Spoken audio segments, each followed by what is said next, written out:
Renault dans la division véhicules utilitaires. Et donc il a mené parallèlement tout un travail de sociologie, de réflexion de sociologie, qui l'a conduit donc à écrire ces trois ouvrages, qui s'appellent Les décisions absurdes. Alors, quand j'ai lu il y a quelques années ces livres, j'ai été vraiment frappée par la proximité, par la concordance, par la cohérence dans tout ce qui était écrit dans ces ouvrages et ce qu'on observait. Alors pour moi, les décisions absurdes, ça rejoint beaucoup les paradoxes, les injonctions paradoxales que l'on rencontre sur le terrain, dans les organisations et à l'hôpital en particulier.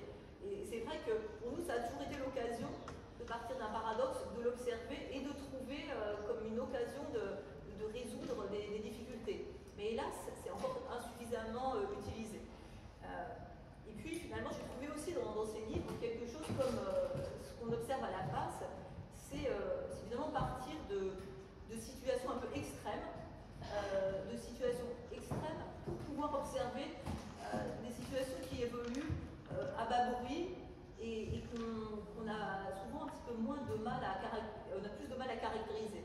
Donc c'est vrai que ces deux mises en perspective ont pour moi été vraiment très très précieuses aussi bien dans la pratique et dans la réflexion autour de notre pratique. Et donc c'est vrai que les passes comme nous grossissant du système de santé, et puis aussi pour faire le lien avec ces organisations de haute fiabilité, des situations qui sont complètement hors des cadres, des situations que nous rencontrons qui cumulent tout un tas de problématiques, des patients qui sont parfois sans domicile, qui ne parlent pas la langue, qui n'ont pas de couverture sociale. Donc, quand on se retrouve dans ces situations-là, on ne peut pas appliquer les cadres préexistants.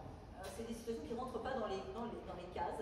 Et donc, il y a toute une réflexion qui a été mise en œuvre en pratique à partir de ces difficultés pour essayer de trouver comment proposer les meilleures solutions, ou tout au moins les moins mauvaises, dans ces situations imprévues et complexes. Et donc, finalement, c'est toute cette démarche personnalisée qui fait le contrepoids à cette approche standardisée des situations finalement plus conventionnelles, qui est considérée donc par Renaud Vidal comme étant des organisations de haute fiabilité, ce qui a été mis en place de cette démarche des RCP médico-sociales et éthiques. On va donner un exemple, et ce qu'on a mis dans la méthode simple, finalement la méthode simple étant avant tout une valorisation de l'humain, travailler sur l'idée que l'interrelation, la coordination, ça permet de trouver finalement des solutions avec une vision plus globale des réalités. Alors, je trouve ça aussi intéressant d'être ici 3 ans après la conférence de lancement de la méthode simple, parce que justement, en janvier 2020, en introduction, j'avais cité les ouvrages de Christian Morel, et particulièrement cet exemple de la tour de contrôle de San Francisco, où des chercheurs en sociologie avaient observé que les modalités d'organisation du contrôle aérien étaient modifiées en fonction des conditions extérieures, c'est-à-dire dans des conditions relativement simples, avec peu de vent et avec un trafic modéré. C'était des procédures standardisées qui étaient mises en place. Et dès qu'on arrivait dans quelque chose qui se complexifiait avec un vent qui tournait à 180 degrés et un trafic intensifié, là, on était obligé de passer sous une modalité beaucoup plus personnalisée, avec des petits groupes, avec aussi une collaboration plus rapprochée et beaucoup plus horizontale. Et ça m'avait vraiment parlé dans cette mise en perspective avec nos situations cliniques. Quand on est dans des situations, on va dire, conventionnelles, standardisées, l'approche protocolisée fonctionne bien, mais dès qu'on arrive dans ces cumuls de complexité, on doit passer sur une approche personnalisée. Donc finalement, tout ça veut dire que dans ces situations, rien ne remplace l'humain. Aucune technologie ne peut remplacer l'humain dans ces situations imprévues et complexes. Et finalement, ces situations imprévues et complexes ne sont pas si rares, et on se rend compte que finalement, ce qui était marginal s'élargit. Et donc, de ce point de vue-là, ça nous semble vraiment important de travailler, d'explorer plus avant cette démarche, afin qu'elle puisse être diffusée, parce que voilà, ça paraît à la fois pas forcément évident, et en même temps, voilà, c'est simple si on fait confiance à l'humain qui, comme on essaye de le défendre de l'association, on essaie de remettre plus d'humain dans le soin et les organisations de soins. Donc, merci beaucoup à Christian Morel pour cette intervention. Et pour faire la transition, je propose à Joséphina de me rejoindre.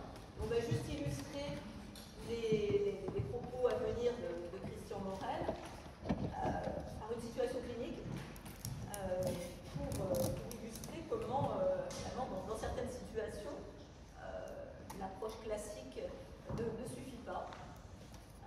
Voilà. Bon, c'était une situation assez simple, une patiente algérienne qui était venue en visite chez sa sœur, et cette patiente avait un cancer colique avec des métastases hépatiques qui, hélas, était une forme assez grave et donnait une atteinte péritonéale avec une acide qui se répétait, donc un gonflement abdominal très douloureux, et donc il fallait ponctionner le liquide dans l'abdomen, secondaire au cancer. Et donc on voit dans son parcours que, en fait, bon, alors là, et encore, on a limité, mais elle a fait au moins 6 ou 7 passages aux urgences, et à chaque fois, le traitement était symptomatique, elle était ponctionnée, et elle repartait. Et il se trouve qu'un jour, le même interne était de garde la fois d'après, et il s'est dit, mais c'est quand même pas satisfaisant de ne faire qu'un traitement symptomatique, et c'est là qu'il a sollicité la PAS pour qu'on mette en place ce type de réunion de RCP médico-social éthique, c'est-à-dire où on a mis autour de la table, évidemment, tout d'abord la cancérologue spécialiste de la pathologie, et puis finalement on a essayé de considérer la situation dans sa globalité, en particulier en demandant à la patiente quel était son souhait. Donc d'un point de vue professionnel, le traitement qu'on pouvait proposer, c'était une chimiothérapie à demi-dose, étant donné qu'elle avait une atteinte des métastases hépatiques, et finalement c'était le même traitement qu'elle recevait quand elle était en Algérie. Finalement, ce qu'elle souhaitait, la patiente, c'était retourner voir ses enfants. Donc finalement, en ayant une approche globale de la situation, on a pu à la fois respecter le meilleur intérêt de la patiente, aussi préserver et aider les professionnels qui se retrouvaient en difficulté, et puis aussi éviter de surutilisation des lits d'hospitalisation, parce que c'était forcément là ce qui allait survenir, c'était hélas une situation qui allait se dégrader et une hospitalisation prolongée, inutile, et puis aussi ce qui génère des dépenses pour l'institution. Et donc voilà un petit peu ce qui paraît à la fois évident, mais la réalité telle qu'elle est exposée là montre bien que c'est pas si simple que ça, et finalement on a besoin de cette approche et qui nous semble à la fois bénéfique pour les patients, les professionnels, l'institution et la collectivité. Donc peut-être Joséphina, un petit commentaire sur ce type de réunion et le bénéfice que l'on peut en tirer. Alors, pour moi, ces réunions... Bonjour, je suis Joséphina, l'infirmière coordinatrice en oncologie médicale. C'est bon, moi j'entends rien du tout. Il n'y a pas de micro là. Le micro n'est pas branché. Elle n'est pas branchée. Ah, il n'est pas branché. Oui, comme elle a une voix toute douce, c'est très sourd. Alors déjà qu'on n'a pas le... Je sais pas, on cumule les difficultés aujourd'hui. Hein. La souris. Voilà. Donc Joséphina est infirmière en oncologie médicale. Alors, je suis Joséphina, je suis infirmière en oncologie, assurée de coordination en oncologie médicale. Pour moi, la réunion, la RCP, nous permet de travailler en collaboration et en coopération. Et la voix de chaque professionnel compte, et en tant qu'infirmière, c'est très important, car elle va permettre une prise en charge optimale pour les cas complexes. Et cette organisation est satisfaisante, car il se repose sur du concret. Et il y a la considération, il y a le respect du patient. Et puis ça me permet en tant qu'infirmière de coordination d'appréhender la prise en charge du patient sur tous les plans, notamment social, médical, et aussi de prendre en considération son histoire et le vécu du patient. Et pendant ces réunions d'échange, nous sommes tous au bénéfice de l'humain, que ce soit les patients et l'humain soignant. Voilà. On va pouvoir... commencer la conférence en remerciant encore une fois Christian Morel d'être là parmi nous. Et encore une fois que ces ouvrages sont très précieux, très intéressants, très instructifs et très parlants pour nous.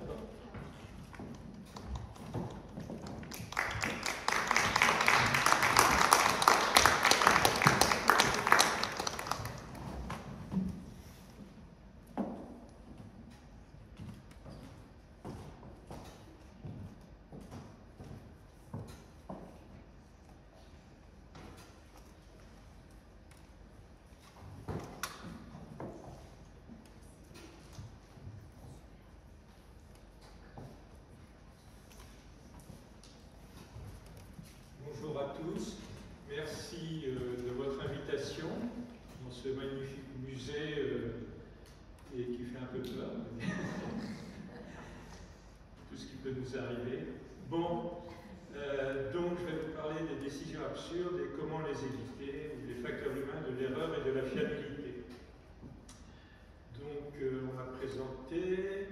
Alors aujourd'hui je suis retraité de mon activité principale et je poursuis l'activité de sociologue en fiabilité des organisations pour à peu près un tiers de mon temps, sous forme de conférences, conseils occasionnels, échanges, observations directes dans différentes activités. Alors, quelles ont été mes sources? D'abord, je me suis inspiré de l'école des organisations hautement fiables, dont Renaud Vidal a été un des promoteurs en France, et j'ai lu toute la littérature sur la gestion des risques et des crises. J'ai lu beaucoup de rapports d'accidents et puis quelques observations directes. J'ai navigué sur des bateaux de la Marine nationale en tant qu'invité, un sous-marin nucléaire, le porte-avions, un navire de la classe Mistral. J'ai aussi accompagné les guides de haute montagne pour leur réflexion des exercices. J'ai fait un stage aux urgences de la Pitié-Salpêtrière. J'ai accompagné les pilotes maritimes du Havre dans leurs activités en grimpant sur les porte-containers. J'ai observé l'exercice de crise nucléaire à l'autorité de sûreté nucléaire. J'ai observé des exercices d'accidents multivictimes en haute montagne et j'ai observé des exercices de traitement de l'hémorragie de la délivrance. Et puis j'ai participé à des colloques séminaires, débriefing, visites et rencontres dans une centrale nucléaire, débriefing des attentats de Paris et Nice, etc. Donc les facteurs humains sont déterminants comme cause des erreurs. Il y a eu une enquête auprès des chirurgiens de Boston qui a montré que la moitié des accidents de chirurgie étaient dus à des problèmes de coordination, de communication, d'information réciproque, etc. Mais la bonne nouvelle, c'est que les facteurs humains sont déterminants comme moyen d'éviter les erreurs.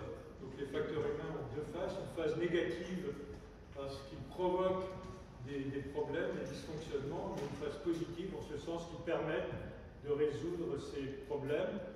Je donne l'exemple des porte-avions américains, justement des sociologues et des organisations hautement fiables ont passé des semaines sur les porte-avions américains et pour observer, et ils ont été très étonnés de la fiabilité des ponts d'envol, alors que c'est peut-être les endroits les plus dangereux au monde, avec des hélices qui tournent, du carburant qui fonctionne, du carburant qui circule, des réacteurs qui fonctionnent, le vent, le bateau bouge, il y a des armes qui circulent, etc. Et ils se sont étonnés de l'étonnante fiabilité. Ils se disaient, c'est parce qu'en fait, il y a une hiérarchie militaire qui fait que tout le monde obéit, respecte les règles. Et en fait, c'est exactement le contraire qui expliquait cette fiabilité extrême. C'était qu'il y avait peu de barrières hiérarchiques, qu'il y avait beaucoup de communication, de transversalité, etc. Alors, dans une première partie, j'avais parlé des facteurs humains de l'erreur, les facteurs collectifs, les facteurs cognitifs, les facteurs institutionnels, et puis dans une deuxième partie, les facteurs humains comme moyen d'éviter les erreurs. Donc première partie, les facteurs humains de l'erreur. les facteurs collectifs de l'erreur. Alors, quels sont ces facteurs collectifs? D'abord, il y a l'effet de majorité. C'est-à-dire que si on présente à un individu une barre, le dessin d'une barre, comme vous voyez sur l'écran, et qu'on lui demande de comparer aux barres A, B et C, il va tout de suite dire, bah, c'est évident que c'est la C qui est la même que celle qu'on m'a présentée.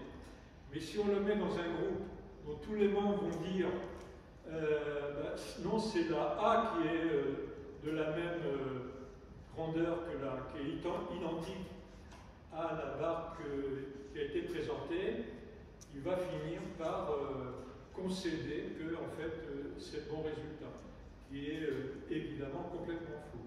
Hein, c'est la conformité de groupe. Donc quand il y a une minorité face à une majorité monolithique, eh bien c'est très difficile à la minorité de résister. Autre phénomène collectif, c'est le groupe trop amical. Le groupe trop amical, c'est le problème suivant. Souvent, on considère que les difficultés dans les groupes, ce sont les conflits. Mais un groupe peut dysfonctionner parce qu'il va y avoir trop d'amitié dans le groupe. C'est-à-dire que chacun va éviter d'aborder des sujets qui fâchent pour ne pas blesser les camarades. Et c'est exactement ce qui s'est passé auprès de Kennedy, dans le breakfast qu'il avait rassemblé autour de lui pour préparer l'opération de la baie des cochons, qui a été un fiasco militaire retentissant. Des conseillers avaient reçu comme objectif de ne pas mécontenter la CIA qui faisait partie du groupe autour de Kennedy. Et après, il y avait Dean Rusk et Schlesinger qui étaient opposés à une opération terrestre et ils n'ont rien dit. Après, on leur a demandé mais pourquoi vous n'avez rien dit? Ils ont répondu qu'il y avait une tellement bonne ambiance autour de Kennedy qu'ils ne voulaient pas remettre en cause cette bonne ambiance. Et j'ai travaillé également avec les guides de haute montagne et c'est un phénomène qu'on a identifié. Et paradoxalement, on a remarqué que les situations qui étaient les plus dangereuses, c'était quand les guides de haute montagne étaient entre eux, et non pas avec des clients, parce qu'entre eux, ils n'osaient pas se dire les choses, ils n'osaient pas dire à l'autre « Ah, mais as-tu vérifié que… » etc. Et c'était les situations les plus dangereuses que les situations où ils étaient avec des clients. La communication silencieuse, alors ça, on vit ça tous les jours dans la vie quotidienne.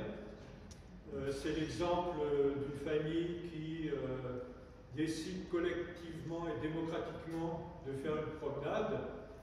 Il s'avère que cette promenade est complètement inintéressante, fatigante, et ils reviennent, ils sont maussades, ils s'installent dans les fauteuils du salon, et ils se mettent à parler et ils se rendent compte qu'aucun n'avait envie de faire cette promenade.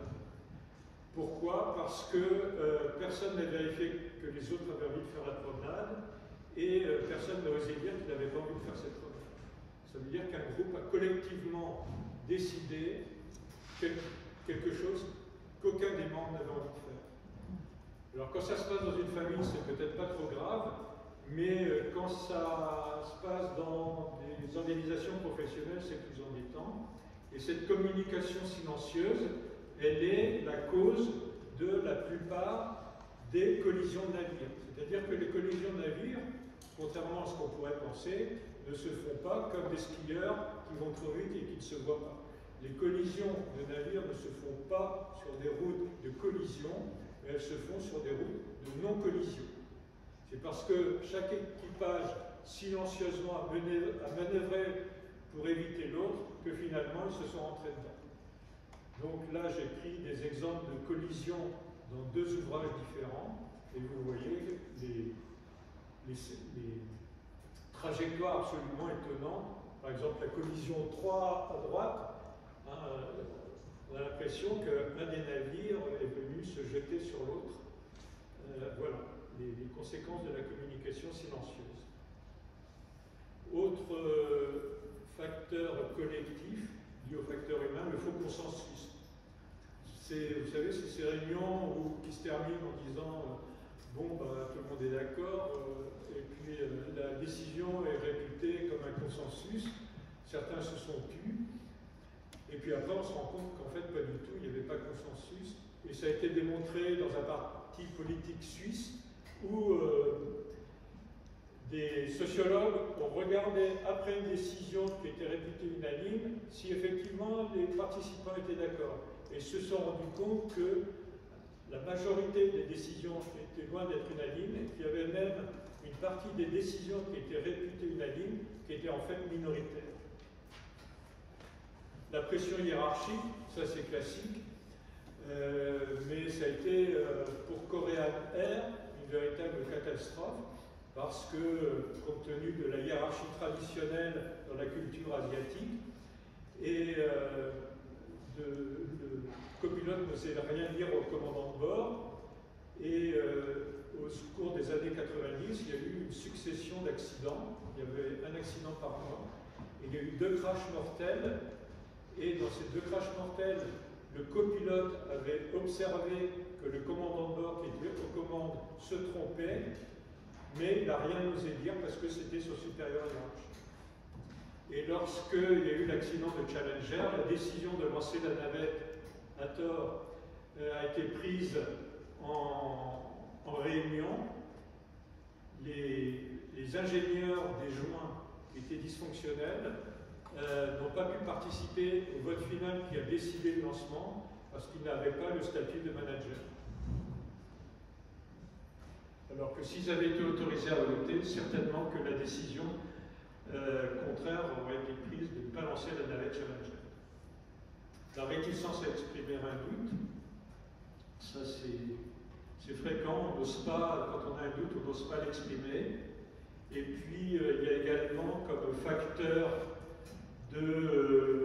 dysfonctionnel relatif aux facteurs humains les interstices. Les interstices, c'est quoi? C'est quand 2 organisations doivent coopérer, ou 2 sous-organisations doivent coopérer, ou 2 divisions doivent coopérer, et il y a des problèmes parce que les organisations, les sous-organisations, les divisions n'ont pas la même culture, les mêmes intérêts, les mêmes objectifs. J'ai visité une usine de safran, de câblage des Airbus.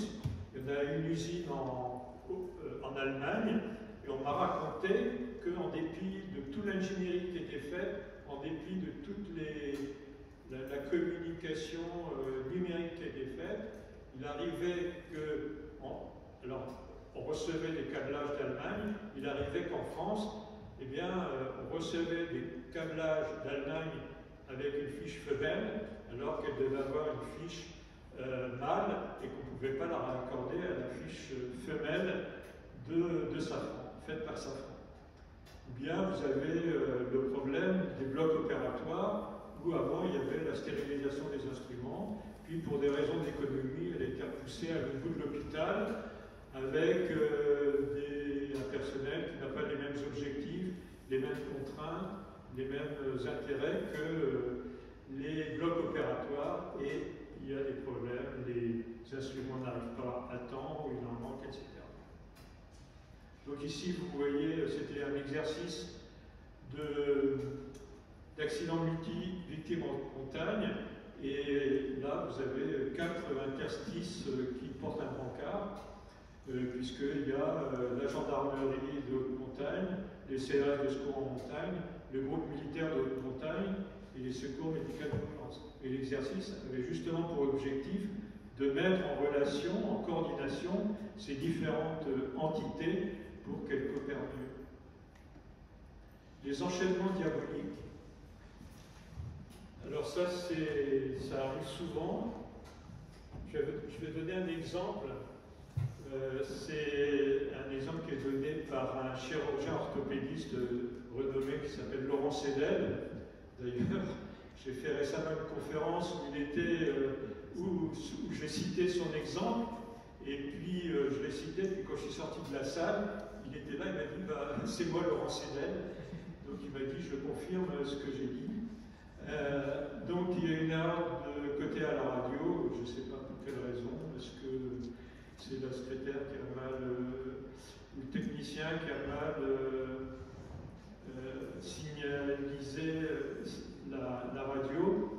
patient qui est conscient du côté qu'il a mal, il a été préparé du bon côté. Au vu de la radio, une penseuse a repréparé du mauvais côté.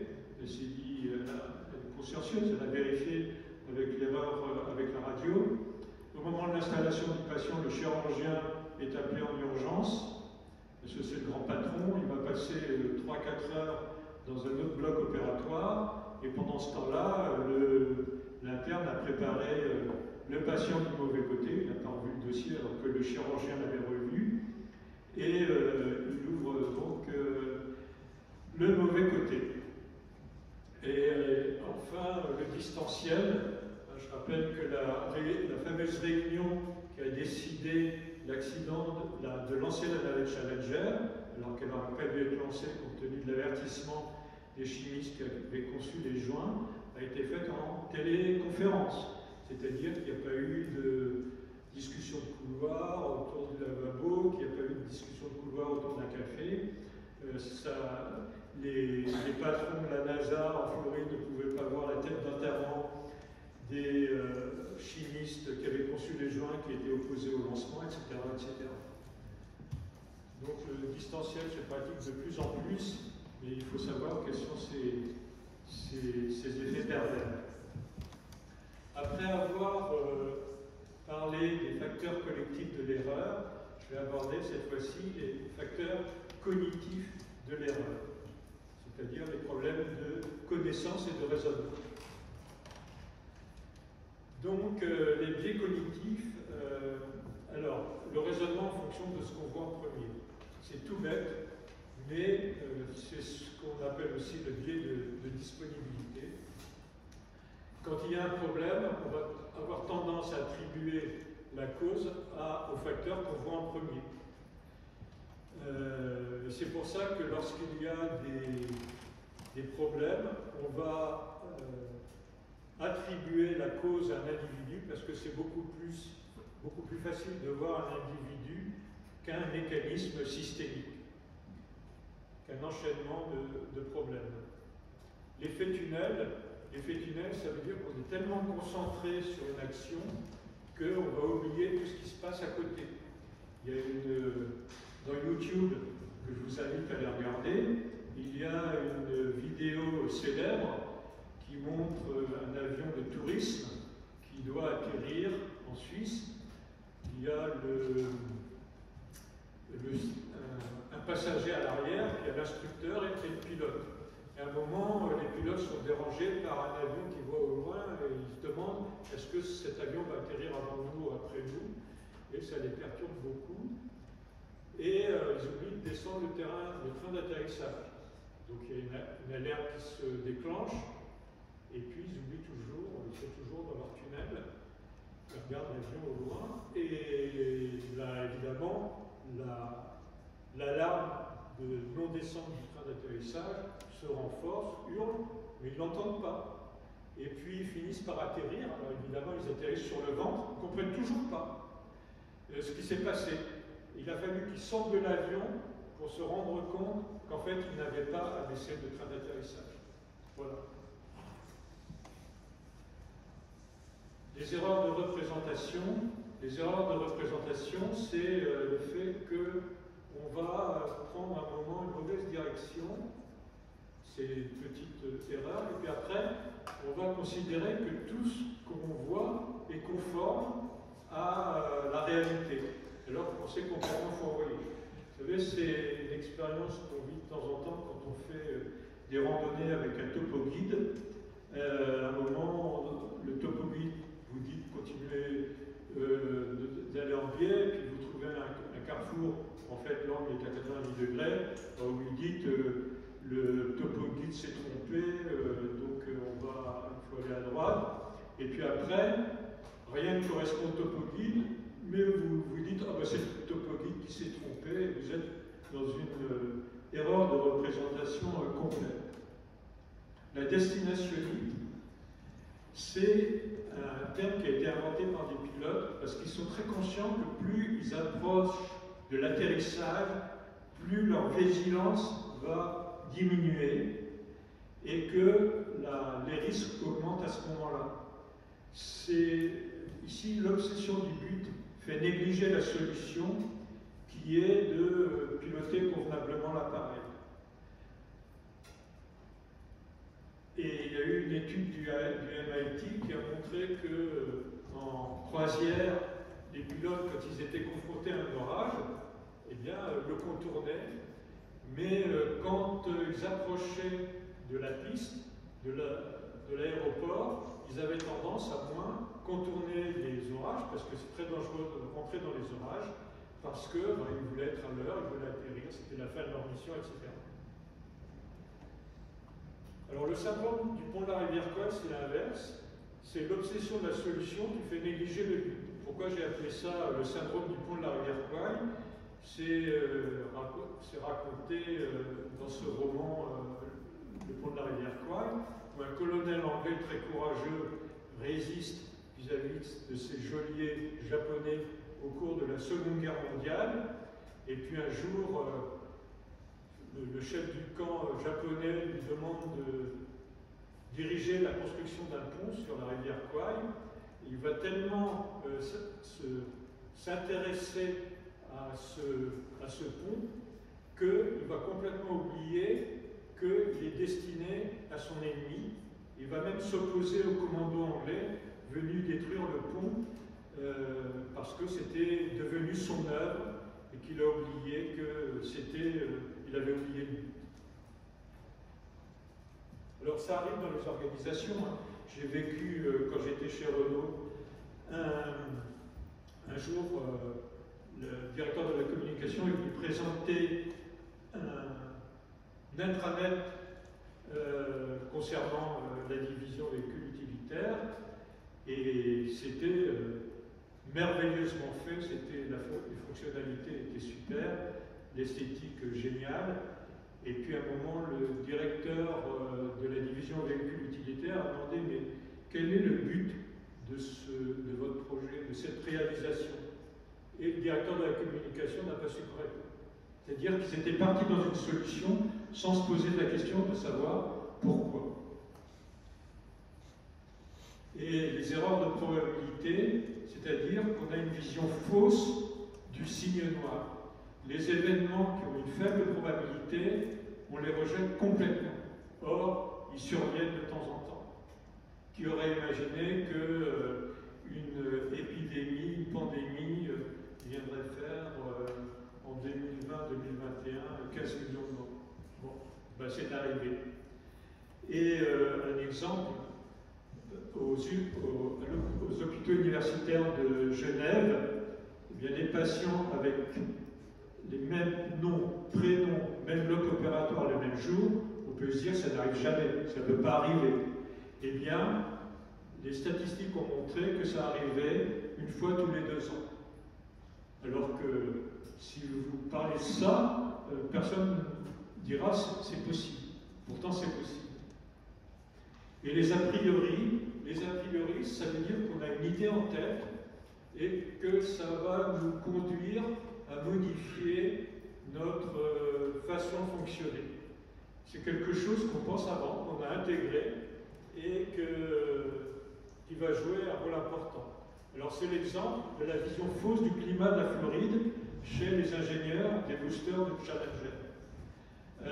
Les ingénieurs des boosters de Challenger avaient imaginé qu'en Floride, puisque c'était là où allaient prendre leur retraite les riches américains, que c'était tout le temps des températures douces l'hiver. Ils pensaient que c'était comme en Californie. Pourtant, il y a parfois, donc c'était leur a priori, ils n'ont même pas été voir les tables de météo qui montrent que ça arrive tous les 5 ans à peu près.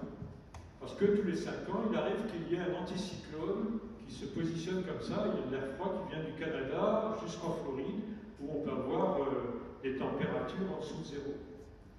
Et quand il s'est agi de lancer la navette Challenger, il faisait très froid, il avait gelé la nuit, et donc les joints des boosters ont dysfonctionné, c'est-à-dire qu'ils avaient perdu leur élasticité, et quand la navette a été lancée, le gaz s'est échappé des boosters et enflammer le réservoir principal. Et encore un mot sur un biais cognitif qui est très fréquent, ce sont les erreurs de symétrie, que vous connaissez avec les erreurs de côté, mais ça arrive aussi en aviation, ça arrive de temps en temps. Là, c'est un ATR qui décolle de Taïwan, et le pilote, au lieu, donc il y avait un moteur en panne et un moteur qui fonctionnait bien, et un ATR peut très bien décoller avec un moteur avec un seul moteur qui fonctionne. Le problème, c'est que le pilote a arrêté le moteur qui était en panne, a arrêté par erreur le moteur qui fonctionnait, et a laissé en fonction le moteur en panne. Donc l'avion s'est écrasé. Et là, vous avez des exemples d'erreurs de symétrie. Donc autrefois, les personnes qui taillaient des pierres à meule avaient des consignes du meunier qu'il fallait creuser les rainures dans un certain sens. Bien souvent, eh bien, ils se trompaient de sens. Bien, je me suis amusé à photographier dans un hôtel un crochet pour accrocher sa robe de chambre qui avait été montée à l'envers. Et puis également une affiche dans un train SNCF, le fameux Paris-Limoges, qui avait été monté à l'envers. On va me dire, c'est pas grave, puisque c'était une image à flasher. Alors le mauvais stress, ça c'est un problème. Le mauvais stress, c'est un stress qui va au-delà de la mobilisation des fonctions humaines, c'est-à-dire que le mauvais stress fait perdre les moyens. Lorsqu'il y a eu le crash du Rio Paris, j'ai discuté avec un instructeur d'Air France qui m'a dit qu'il y avait déjà eu des givrages de son pitot préalablement au crash du Rio Paris, qui suscitait le givrage des sons de pitot qui était à l'origine du problème. Et il disait, bon, bah, dans les retours d'expérience qu'on a reçus, les pilotes disaient qu'ils avaient attendu quelques minutes et puis tout était rentré dans l'ordre et pas de problème. Et puis après, il m'a dit, mais quand j'ai reçu ces pilotes qui avaient fait des retours d'expérience dans le simulateur, eh bien, ils m'ont dit qu'ils avaient vécu un stress énorme. Et ce stress énorme, ils n'en faisaient pas part dans les retours d'expérience. Et cet instructeur m'a dit, mais si on avait su qu'il y avait eu ce stress, on aurait beaucoup plus réagi. Parce qu'on sait que c'est très déstabilisant. Et un copilote a même dit, le commandant de bord était tellement stressé qu'il a perdu tous ses moyens et que c'est moi, copilote, qui ai dû prendre le relais du commandant de bord.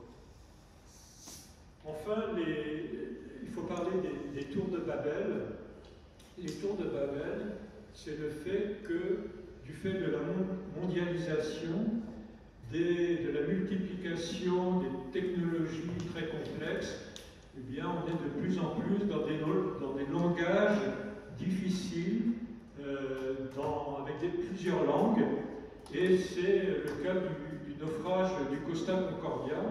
On a beaucoup dit que la cause du naufrage, c'était le capitaine, qui était en train de compter fleurette à sa stagiaire, mais en fait, la vraie cause, c'était notamment qu'il y avait 30 langues différentes parmi l'équipage.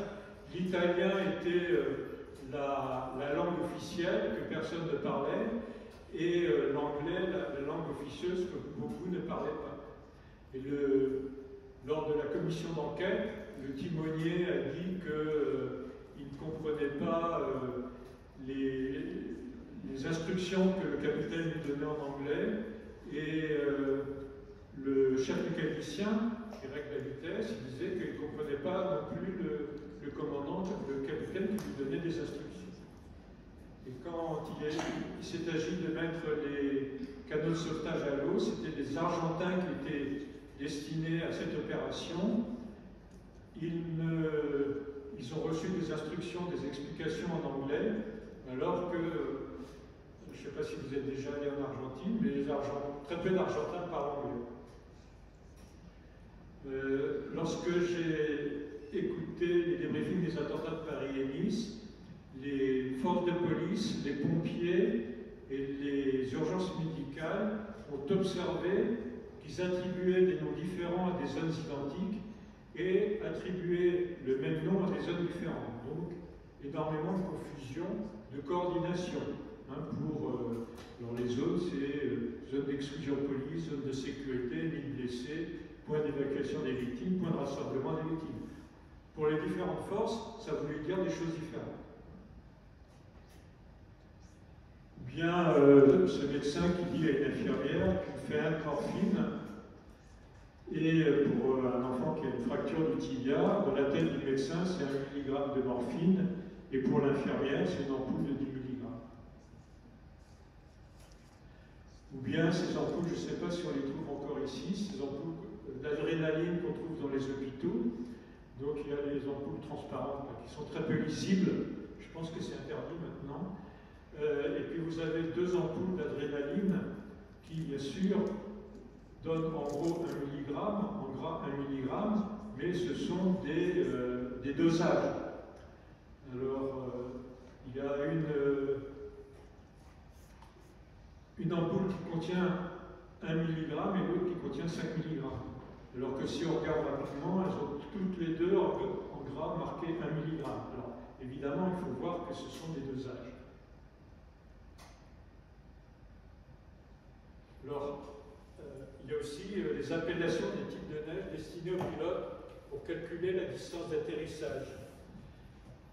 Quand les pistes sont contaminées par de la neige, le problème c'est que la distance d'atterrissage va être différente suivant les types de neige, selon qu'elle est mouillée, dure, etc.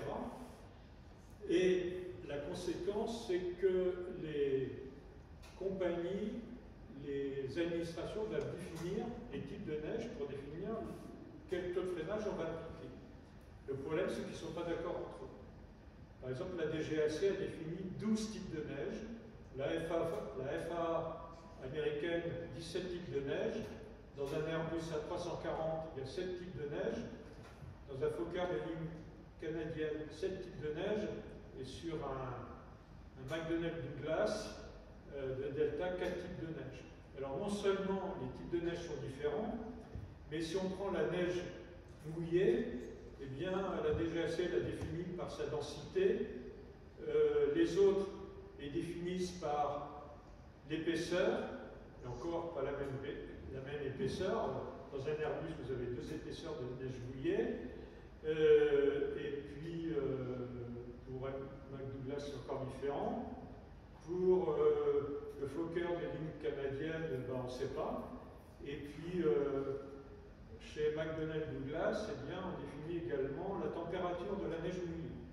Donc vous voyez que c'est un vrai capharnaüm, une vraie tour de Babel. Et troisième élément concernant les facteurs humains de l'erreur, les facteurs institutionnels de l'erreur. Les facteurs institutionnels de l'erreur, c'est 2 choses. D'abord, la punition. Pourquoi la punition est un problème? C'est que la punition dissuade de faire remonter les problèmes. Il a été fait une enquête auprès des contrôleurs aériens en Grande-Bretagne et on leur a demandé qu'est-ce qui empêche le retour d'expérience sur les erreurs. Et ce qu'ils ont mis en tête, à la large majorité, c'est la culture de la punition, pour près de 90%. D'autre part, la punition empêche de voir les mécanismes systémiques. Je vous redonne le cas de l'ouverture de l'épaule gauche pour la suture d'un tendon de l'épaule droite. Qui on va punir? Est-ce qu'on va punir la radio? Est-ce qu'on va punir le directeur de l'hôpital? Est-ce qu'on va punir le chirurgien? Est-ce qu'on va punir l'interne? Est-ce qu'on va punir l'infirmière consciencieuse qui a vérifié par rapport à la radio, etc. Donc, le principe, c'est, qu'on va voir après, c'est la non-punition des erreurs non intentionnelles. Et deuxième aspect institutionnel, c'est l'enfer des règles. C'est des règles trop nombreuses, des règles de mauvaise qualité, vous connaissez bien ça. Par exemple, il a été fait une étude dans des hôpitaux israéliens où il y avait, on ordonnait les taux d'erreur médicale et en abscisse le niveau de détail des procédures, des règles de sécurité. Et on a ce schéma-là, c'est-à-dire que lorsque le détail des procédures de sécurité augmente de bas à moyen, la sécurité s'améliore, le taux d'erreur médicale s'améliore. Mais si on poursuit encore le détail des règles, des procédures de sécurité, ça a un effet contre-productif. Les erreurs se mettent cette fois-ci à augmenter. Et les certifications trompeuses. Les certifications, c'est une bonne chose, mais quand on certifie souvent la surface des choses. On ne va pas assez en profondeur. Je vais vous donner un exemple. C'est chez Suez Environnement, où les assurances de prévention d'incendie avaient noté les différents établissements de ce groupe sur 10 suite à des audits, à des certifications. Donc vous voyez qu'il y a un certain nombre d'établissements qui avaient en dessous de 10, puis des établissements en vert qui ont au-dessus de la moyenne. Et puis il y a un établissement qui a 10 sur 10. Donc là, on se dit 10 sur 10 en prévention d'incendie, super, on est tranquille. Le problème, c'est que c'est justement cet établissement qui a été victime d'un incendie. Et pourquoi ça n'a pas été vu?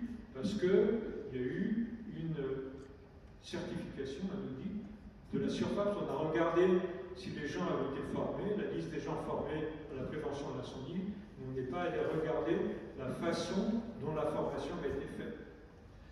On n'a pas été regardé comment l'usine était managée, etc., etc. Alors maintenant, je vais aborder la deuxième partie, les facteurs humains comme moyen d'éviter les erreurs. Ça, c'est la bonne nouvelle. Les facteurs humains sont cause de dysfonctionnement, comme je viens de vous le présenter, mais également comme moyen d'éviter les erreurs. Alors, ces mécanismes sont les suivants. D'abord, la collégialité. La collégialité, ça veut dire qu'on va donner beaucoup de pouvoir aux personnes qui sont en bas de la hiérarchie, ou aux experts qui sont en bas de la hiérarchie. Et c'est par exemple aujourd'hui le principe du cockpit chez Air France, comme dans d'autres compagnies aériennes modernes, où on va considérer que ce qui est important, c'est le travail d'équipe entre le commandant de bord et le copilote, et non pas qu'il y ait un chef et un subordonné. Et Air France, à la suite des accidents qu'il y a eu, eh bien, on pourrait penser qu'Air France a renforcé l'autorité du commandant de bord. Eh bien, pas du tout. Le souci d'Air France était justement de baisser l'autorité du commandant de bord pour qu'il y ait davantage de travail d'équipe entre le commandant de bord et le copilote. Et ça se traduit concrètement par le fait qu'en croisière, on ne va plus parler de commandant de bord et de copilote, mais de pilote en fonction, c'est celui qui est aux manettes, qui peut être le commandant de bord, et de pilote monitoring, qui peut être le copilote. Et si c'est le copilote qui est monitoring, il va jouer le rôle de conseiller, de surveillant du commandant de bord. Et ça se traduit aussi par le fait que si il y a un incident, c'est le copilote qui doit parler en premier pour qu'il ne soit pas influencé par l'avis du commandant qui est son supérieur hiérarchique. Et ça va jusqu'au fait que le copilote peut même donner un ordre à son chef. Si le commandant de bord est aux commandes et que le copilote voit qu'il faut faire une remise des gaz lors d'un atterrissage, le copilote peut ordonner remise des gaz, et le commandant de bord doit lui obéir. Il ne peut pas lui dire « Ah, tu crois vraiment que… » ou discuter, il doit appliquer l'ordre que son subordonné lui a donné. Deuxième facteur humain permettant d'éviter les dysfonctionnements, la non-fiabilité, c'est le débat contradictoire. Là, je vous ai raconté comment ça s'était passé pour élaborer l'opération dite de la baie des cochons à Cuba en 1961. Et quand en 1962, Kennedy a été confronté à la crise des missiles de Cuba, il a dit à ses collaborateurs, textuellement, « Comment pouvons-nous éviter d'être aussi stupides que nous l'avons été quand nous avons élaboré l'opération de la baie des cochons ?» Et pour éviter ça, pour éviter la conformité de groupe, il a désigné, et le groupe trop amical, il a désigné son frère Robert comme avocat du diable dans le groupe. On peut citer aussi le cas du renseignement militaire israélien. Le renseignement militaire israélien avait dysfonctionné lors de la guerre du Kippour, si bien que les Israéliens ont failli perdre cette guerre, et à la suite, donc ils l'ont gagné de justesse, et à la suite, il a été décidé de créer au sein du renseignement militaire israélien un bureau des avocats du diable, composé de 2 colonels qui étaient respectés, qui pouvaient remettre en cause les informations qui revenaient du terrain, ainsi que les analyses, et ils avaient accès directement au Premier ministre israélien. Et puis, je vais citer aussi le cas du débat contradictoire qui résulte de l'étude Charme des urgences, qui a été initiée à la Pitié Salpêtrière, qui a été faite dans plusieurs services d'urgence, qui a montré que par rapport à un médecin qui voyait seul un patient, lorsque 2 médecins, chaque jour, discutaient pendant 10 minutes, 3 fois par jour, de l'état du patient, ça permettait de réduire de près de moitié les erreurs médicales. Vous vous rendez compte? Pourquoi? Parce que lorsqu'il y a un binôme, c'est pour ça que dans beaucoup d'activités à risque, il y a des binômes, parce que le binôme est de fait un processus contradictoire.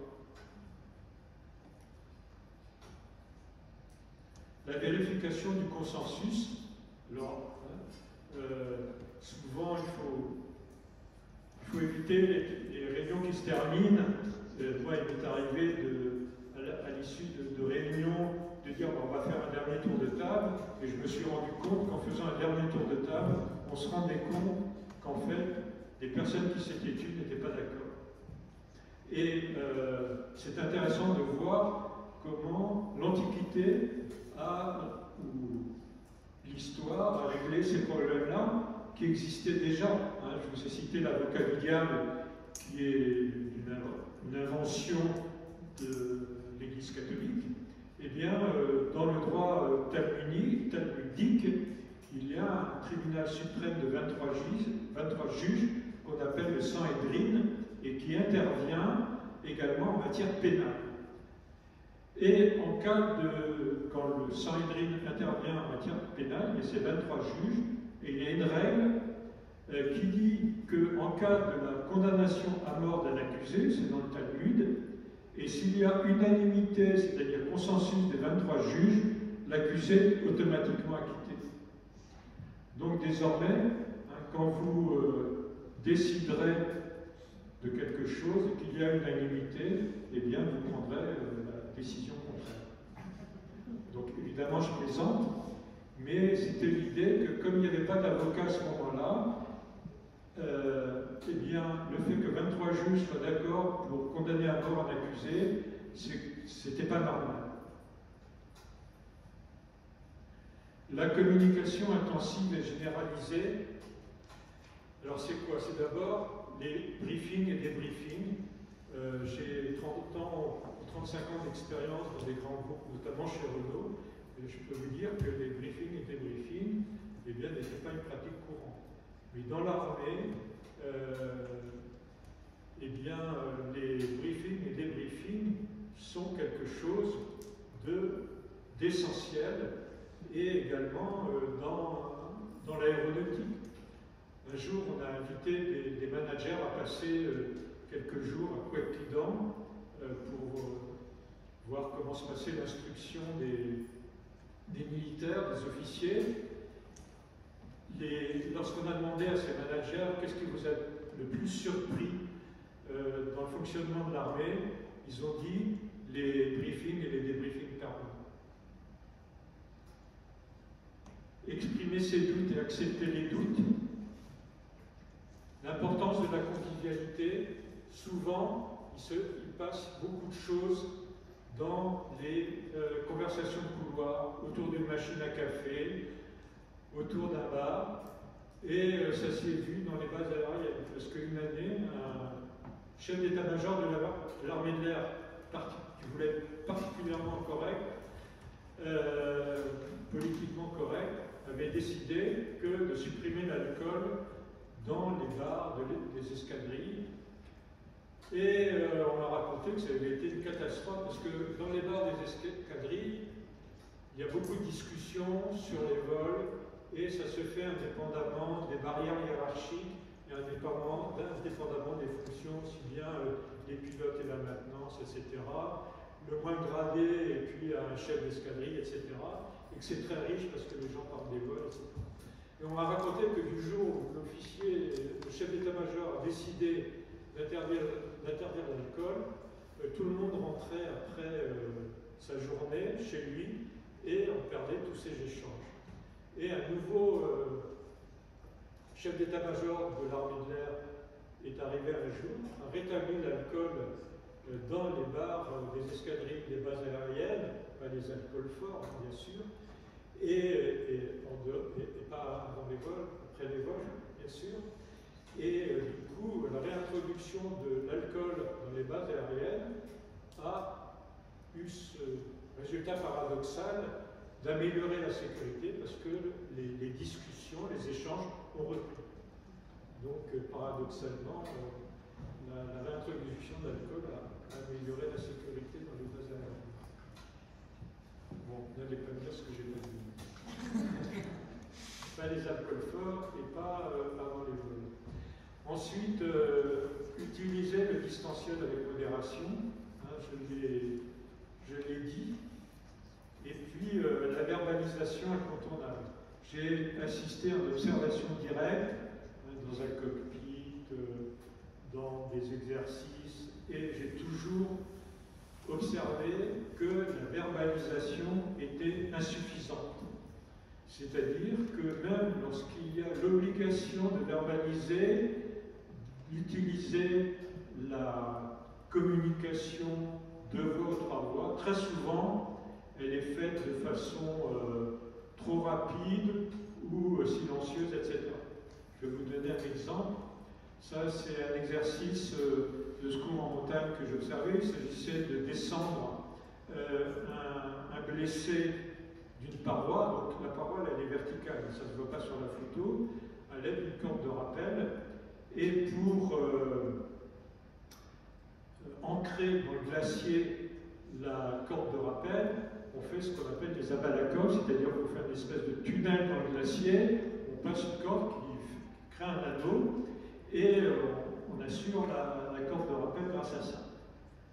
Alors il y avait en violet 3 abalakov qui avaient été faits, et puis j'ai vu le CRS venir faire un 4e abalakov, parce qu'il avait estimé que 3 abalakov, c'était pas suffisant, il y avait un risque, et il en a fait, là on voit pas le glacier parce qu'il y a des pierres au-dessus du glacier, il a fait un 4e abalakov. Le problème, c'est qu'il n'a rien dit.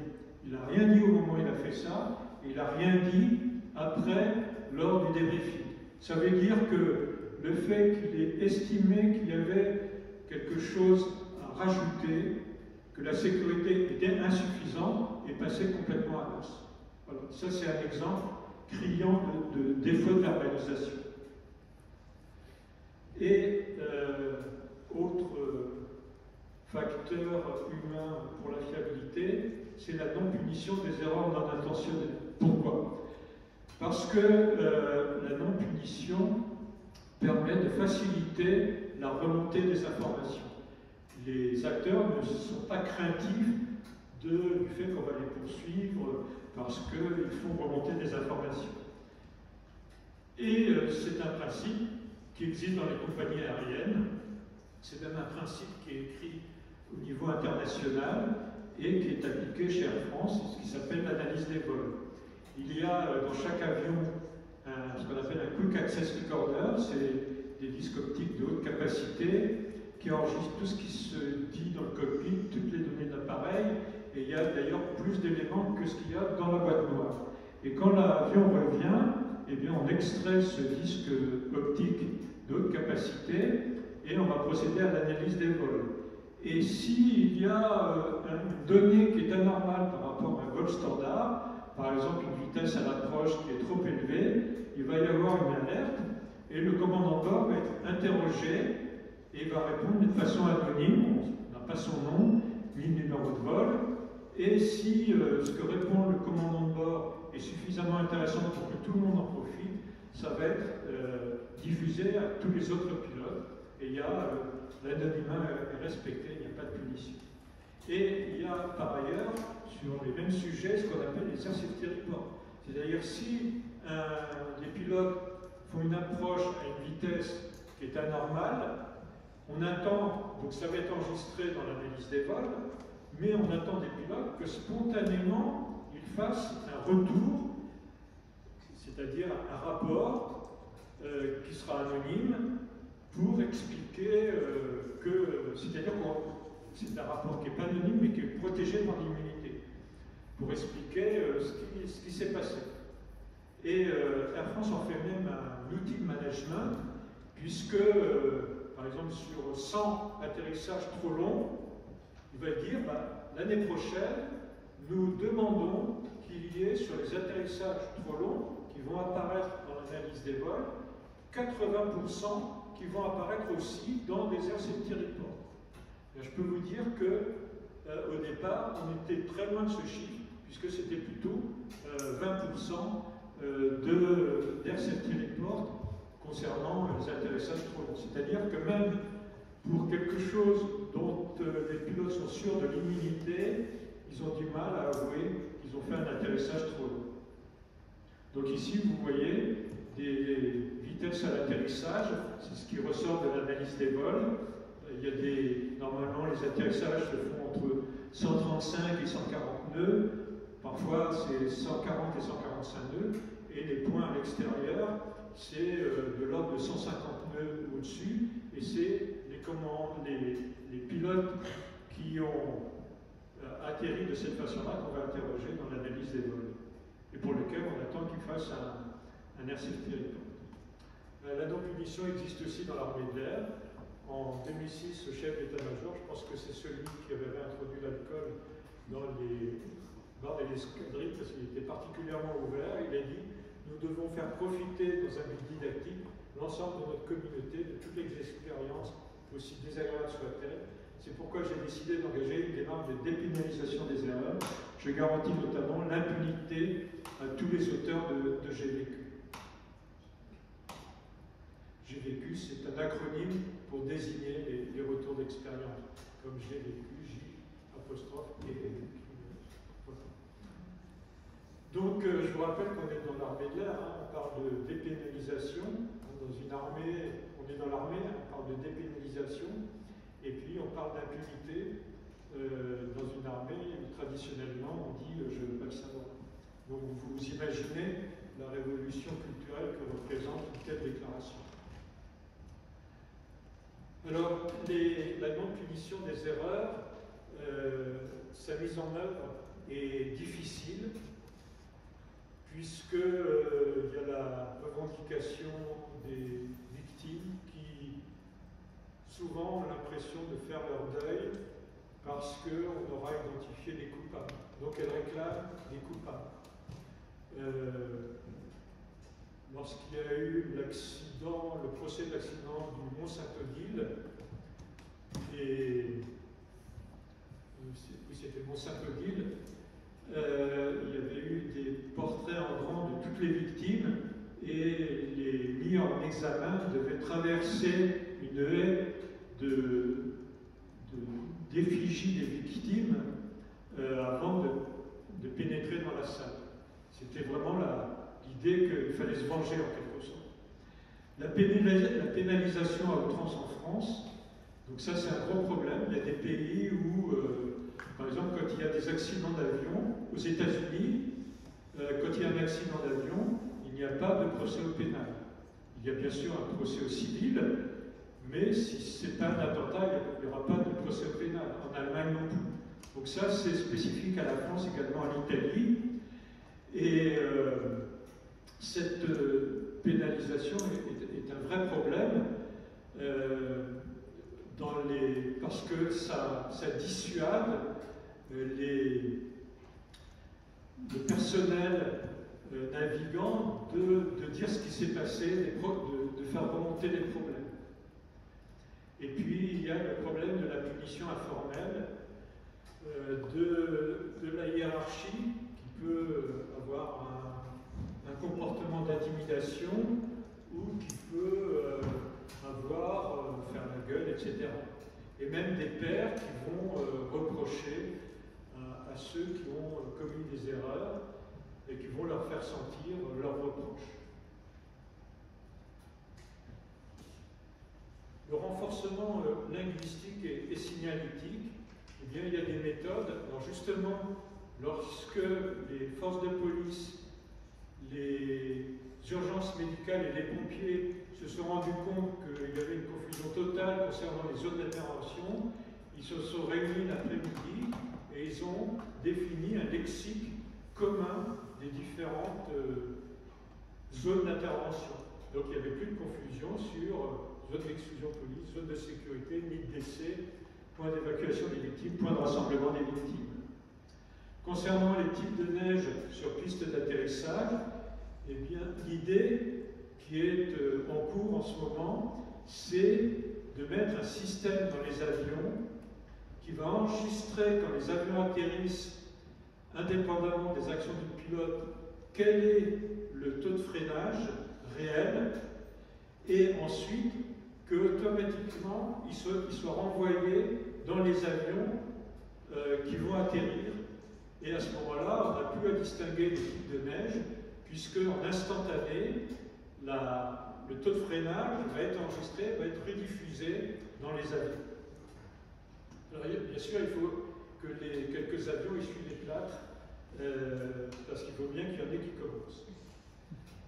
Alors, pour renforcer de façon linguistique et signalétique le langage, ces fameuses tours de Babel, c'est des signaux non linguistiques, les couleurs, les maquettes non numériques, les sons, etc. Et je vais citer là la formulation avec le doigt pointé, qui est d'origine japonaise. C'est intermédiaire entre la lutte contre les biais cognitifs et puis le renforcement linguistique. C'est la chose suivante. Donc au Japon, il y a la pratique de la formulation avec le doigt pointé pour améliorer la sécurité, qu'on appelle le shizakanko, c'est pointer et dire. Alors ils vont même jusqu'à faire un schéma pour montrer comment il faut pointer le doigt. Donc ça c'est très japonais, il y a des modes d'emploi partout. Et puis là vous voyez un groupe qui va pointer ensemble le doigt sur un paperboard, sur une ligne de paperboard, pour bien ensemble dire bah oui c'est ça qu'il faut faire. Et c'est même fait individuellement, puisque en autodialogue, puisque c'est en pratique dans les trains au Japon, quand le conducteur doit passer par exemple à 80 km/h, il pointe l'index vers la signalisation et dit que la vitesse est maintenant de 80 km/h. Et puis il lève la main vers son oreille, regarde le compteur de vitesse et dit OK. Et il paraît, les cogniticiens m'ont dit que c'était extrêmement efficace. Le fait de faire un geste, d'exprimer qu'on a vu et qu'on a contrôlé, il paraît que c'est extrêmement efficace. Alors la maîtrise des interstices, c'est élaborer des principes de coordination. Lorsque j'étais donc DRH de la division véhicules utilitaires de Renault, on a conçu un nouveau véhicule, le Trafic, avec General Motors. Donc l'équipe projet est composée de gens de Renault, de gens de General Motors. Donc pour concevoir et fabriquer ensemble ce nouveau Trafic. Donc vous imaginez que ça a été très difficile pour se comprendre, pour se coordonner, etc. Et l'équipe commune a décidé de se réunir en séminaire plusieurs jours et ils ont élaboré des principes de la coordination pour gérer leur interstice et ils ont décidé par exemple ce qu'ils ont appelé la bureaucratie efficace. Ils ont dit que dans chacune de nos entreprises, il y a beaucoup de choses qu'on ne dit pas, c'est pas nécessaire, tout le monde se comprend, mais nous, comme on a des difficultés de compréhension, de langage, eh bien, il va falloir qu'on écrive davantage des relevés de conclusion, des relevés de décision, etc.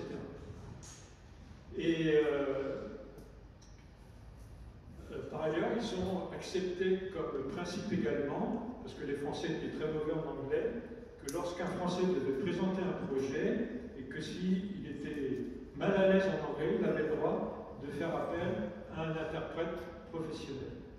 Ou bien il faut désigner un coordinateur, un leader, qui n'est pas forcément le chef hiérarchique, mais le coordinateur des actions de secours, ou bien s'il y a une pollution dans un département, pourquoi pas décider que entre le préfet maritime et le préfet du département, l'un des deux soit le coordinateur. Alors les retours d'expérience, il est important d'insister sur les facteurs humains. J'ai assisté à un certain nombre de retours d'expérience, j'ai assisté même à des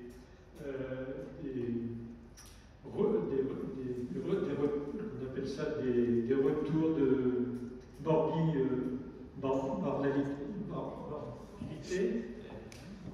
Et j'ai observé qu'il y avait une polarisation lors de ces débriefings sur les aspects techniques et que les facteurs humains étaient en général mis de côté ou sous-exprimés.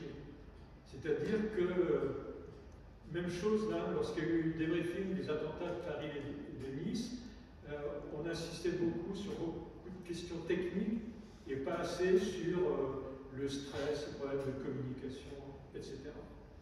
Donc, un débriefing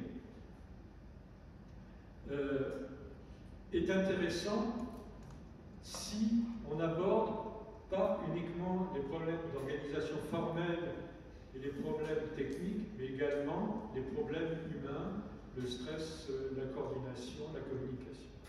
Lorsque il y a eu ces exercices d'accidents multivictimes en montagne, après les différents acteurs sont venus faire des débriefings, mais ils ont beaucoup insisté sur les aspects techniques, et par exemple sur le fait que la radio ne marchait pas très bien. Et puis moi, à la fin, on m'a demandé de dire ce que j'en pensais. Alors j'ai dit que ce qui était important, c'était pas uniquement que la radio fonctionnait mal, qu'il y avait tel problème technique, c'était que est-ce que vous avez pu vous faire comprendre, est-ce que vous avez pu communiquer, est-ce qu'on vous a écouté, etc. Et à ce moment-là, spontanément, j'ai été applaudi. Non pas parce que j'étais brillant, c'est simplement que je disais quelque chose que le public ressentait, qu'il avait vécu lui, problème de communication et pas uniquement technique. Et ce qui est important aussi lorsqu'on fait des retours d'expérience, c'est de les réinjecter dans la formation. Puisque ce qui est important, ce n'est pas uniquement d'entasser des retours d'expérience dans des armoires, mais d'en prendre certains et qui sont très pédagogiques, très utiles, et de les réinjecter dans la formation. Lorsque il y a eu un naufrage d'un sous-marin nucléaire américain, ça a été un traumatisme pour la US Navy, et il a été décidé de faire de ce naufrage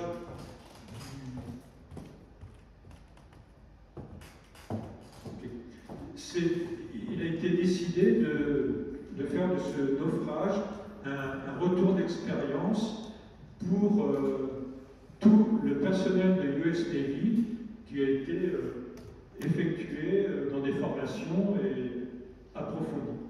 Enfin, la formation au facteur humain, je dirais simplement qu'il y a eu des centres chirurgicaux aux États-Unis où on a fait de la formation au facteur humain et il a été observé que dans ces centres chirurgicaux bénéficiant de formation au facteur humain, ces centres chirurgicaux avaient observé une baisse de moitié des accidents chirurgicaux. Alors je passe, puisqu'il y a la même chose en France. Alors la résistance à l'enfer des règles, je vais passer aussi. Simplement, c'est pour dire que les règles peuvent être contre-productives, comme on l'a vu, et donc le problème passe non pas par le fait de rajouter des règles, mais par en supprimer, et que c'est la compétence qui doit remplacer ces règles. Et considérer que la règle est un outil et non pas un absolu. C'est pour ça que, par exemple, les gendarmes de haute montagne, de secours en montagne, appellent les procédures préconisation pour que, dans certaines situations, on ne soit pas bloqué par une règle qui est inapplicable. Et donc, la conclusion, je vais y arriver tout de suite. Ici, on a les 3 étapes de la fiabilité en ordonnée. D'abord, historiquement, il y a eu les protections techniques et le respect des règles. C'est par exemple l'obligation de porter des chaussures de sécurité, Puis ensuite, il y a eu historiquement un deuxième niveau, ce sont les outils de qualité-sécurité, les débriefings, les cercles de qualité, les checklists de blocs opératoires, etc. Et il y a le troisième niveau qui est la culture de la haute fiabilité. C'est les principes que je vous ai présentés, la non-punition des erreurs non intentionnelles, la communication intensive, le contradictoire, la collégialité, etc. Et puis, ce qui est important, c'est d'éviter de suivre la courbe rouge, c'est-à-dire d'avoir le plafond de verre, c'est-à-dire d'avoir des difficultés pour aller vers la culture de la haute fiabilité, parce qu'il faut essayer de franchir ces 3 étapes pour aller vers la culture de la haute fiabilité. Prenons l'exemple de la checklist de bloc opératoire. Si cette checklist de bloc opératoire est considérée comme un pinceau administratif, que le chirurgien et l'anesthésiste ne sont pas là, que à la limite on peut appuyer sur un bouton et toute la checklist se remplit automatiquement, ça veut dire qu'on a l'outil, mais on n'a pas la culture de la haute fiabilité. Parce que la checklist de bloc opératoire, c'est une sorte de briefing qui doit être fait par tout le monde. Et dans les revues de mortalité, c'est la même chose. Si vous n'avez pas la culture de la haute fiabilité avec la non-punition des erreurs non intentionnelles, les infirmières, les aides-soignantes hésiteront à faire remonter des informations et ces revues de mortalité deviendront des outils bureaucratiques pas assez efficaces. Donc ce qui est important, c'est d'aller vers la courbe verte. Donc l'aéronautique y est plus ou moins, le nucléaire un peu moins, mais quand même davantage. Et la médecine aujourd'hui, elle est un tournant, c'est-à-dire que on a, la santé en général, on a multiplié les outils qualité-sécurité, ça on n'en manque pas, mais le problème c'est d'aller vers la culture de la haute fiabilité, de faire des revues de mortalité avec le principe de la non-punition, de faire des checklists de blocs opératoires mais avec tout le monde présent et considéré comme un briefing avec tout le monde pouvant prendre la parole, etc. etc. Voilà, je vous remercie de votre attention.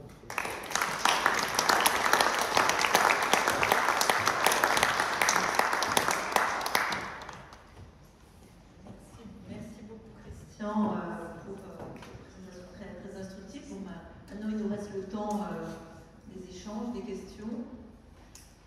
Je ferai un commentaire sur l'avocat du diable. Moi j'ai lu, je pense que c'est dans le numéro 2, ça m'a vraiment frappé parce que ça me semble tellement important. Et c'est vrai qu'on n'a pas forcément l'habitude dans les réunions, on arrive quand même souvent à être tous dans la même position.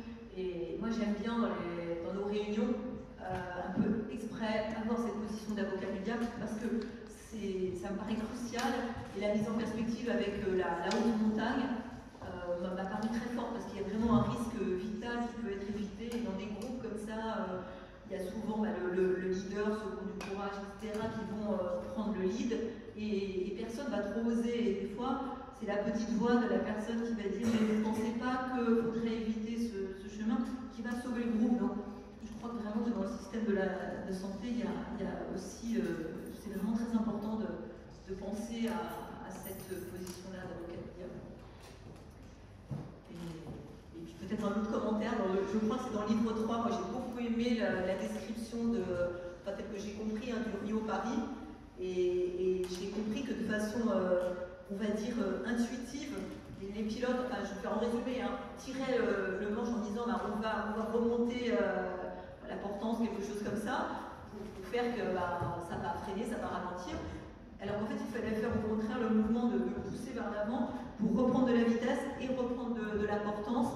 Et là, l'avion aurait pu être sauvé, en savoir un. Ah ben voilà. Et là, je pense à la même chose dans ce qu'on voit avec des procédures, de management, etc. On a l'impression que, voilà, de façon un petit peu presque intuitive, mais voilà, on ferait toujours la même chose. Et alors qu'il faudrait aller dans une démarche inverse en fait, et que ça ne va pas forcément de soi, mais peut-être que ça va plus de soi qu'on penserait en fait. Voilà. Parce qu'une ancienne directrice disait que en fait, ce qu'on fait, c'est bien, mais ça lui semblait contre-intuitif. Mais peut-être que c'est à l'inverse, vraiment intuitif. Donc tout ça, ça invite à respecter et faire confiance à l'humain.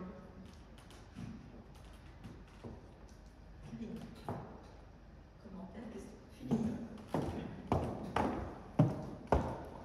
Bonjour, merci pour votre exposé très clair et passionnant. J'aurais une toute petite question. On voit beaucoup de procédures qui sont, on pourrait dire, écrites, préparées, semblables. Or, si on pose la question à deux chirurgiens, un jeune chirurgien qui va avoir acquis une nouvelle technique et un ancien chirurgien qui parfaitement maîtrise une ancienne technique, il vaut mieux pas que l'ancien chirurgien se mette à la nouvelle technique et fasse mal, et que le plus jeune veuille copier l'autre. Donc ça veut dire que chacun est unique, et comment on peut garder la fiabilité et garder un système viable avec des gens qui, l'un va effectivement être dans la position de dire moi je freine pour prendre de l'importance, et l'autre dire non, il faut peut-être pousser celui qui est c'est le problème des procédures qui deviennent figées et qui n'évoluent pas. Le principe des organisations confiables, mais également c'est un principe du management japonais, c'est que les procédures doivent constamment évoluer. Et c'était Ono qui est un grand promoteur de la sécurité, de la fiabilité et de l'amélioration du management des entreprises japonaises, qui disait, lorsqu'il y a des procédures qui sont affichées dans les entreprises, je vais passer ma main dessus pour voir s'il y a de la poussière. Et pour dire, normalement, il faut faire évoluer les procédures tout le temps. Et par rapport aux procédures, j'ai interrogé j'ai discuté avec un ancien commandant du porte-avions Charles de Gaulle, qui est maintenant chef d'état-major de la Marine nationale, et il disait, moi, lorsque j'ai pris mon poste, j'ai demandé à mes chefs de service du porte-avions de m'apporter leurs procédures. Et il m'a dit, on a compté le nombre de pages de procédures, c'était 20 000 pages de procédures. Et il leur a dit, on ne peut pas fonctionner comme ça. Surtout qu'il me disait, il allait souvent sur le pont d'envol pour observer comment ça se passait. Et en dépit des procédures, il pouvait voir des membres de l'équipage faire une réparation avec une pièce en surplomb au-dessus de leur tête. Et il disait, moi ce qui m'importe, c'est le compagnonnage. C'est-à-dire, dans les secteurs, par exemple, le catapultage ou le brin d'arrêt, s'il y a un bon compagnonnage, je me sens en sécurité. Il n'y aura pas de problème. Mais ce qui m'inquiète, c'est là où il y a un mauvais compagnonnage. Donc il ne parlait pas de procédure, il parlait de formation. Alors ce qui est important, c'est que les anciens transmettent la bonne information et que les nouveaux puissent dire ça serait bien de faire comme ça. Et c'est l'illustration que ce n'est pas figé par des procédures.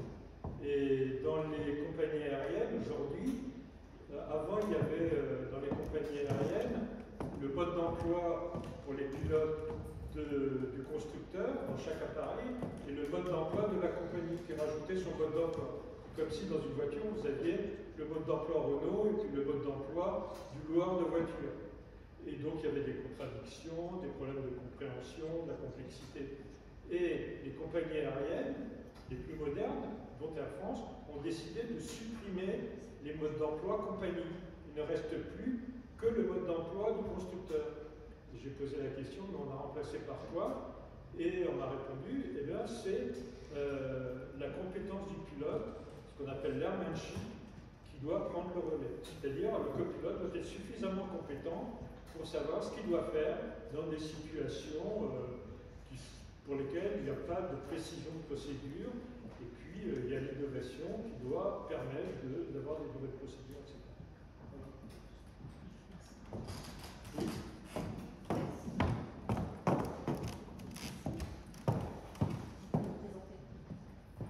Barbara Bertini, bonjour, merci pour cette explication. Je voulais savoir, s'il vous plaît, vous n'avez pas du tout parlé des mises en situation, jeux de rôle, je pense juste avant les attentats du 13 novembre, qu'il y avait eu une répétition grandeur nature, ou alors tout bêtement ce qu'on fait dans les écoles, l'arme incendie. C'est parce que ça ne sert à rien ou parce que ça va de soi que c'est utile? Parce que pour conclure, en parlant des règles, protocoles, etc., je veux dire, chacun d'entre nous sait que s'il y a un incendie, il ne faut pas ouvrir les fenêtres. Intuitivement, pour aller chercher de l'air, on ouvre grand les fenêtres. Donc il y a quelque chose, on parlait d'intuitive et contre-intuitive, et parfois ce qui est intuitive, spontané, est totalement à l'inverse de ce qu'on devrait faire. Donc est-ce que les mises en situation sont utiles ou pas? C'est absolument utile. Et je vais donner l'exemple de l'aéronautique, parce que Air France est conscient des limites des audits, et suite à l'accident du Rio-Paris, a décidé de faire des suivis, mais en temps réel, des pilotes, c'est-à-dire que l'instructeur participait à des vols commerciaux, il était dans le cockpit, il observait ce que faisaient les pilotes. Et puis ensuite, mais il ne disait rien. Et ensuite, il y a eu un débriefing de ces observations qui ont été extrêmement instructives. Il y a aussi les simulateurs. Pendant un temps, la tradition des simulateurs de vol pour les pilotes, c'était de contrôler des incidents standards. Mais les pilotes finissaient par connaître les incidents standards et ils étaient préparés, ça n'apportait rien. Et donc la tendance actuelle, c'est que les pilotes utilisent assez librement les simulateurs pour s'entraîner sans qu'on en fasse un outil de sanction. Oui. Donc c'est aussi une mise en situation. Alors je sais que ça se fait aussi dans le domaine médical. Je ne vous ai pas parlé de... je peux y revenir rapidement.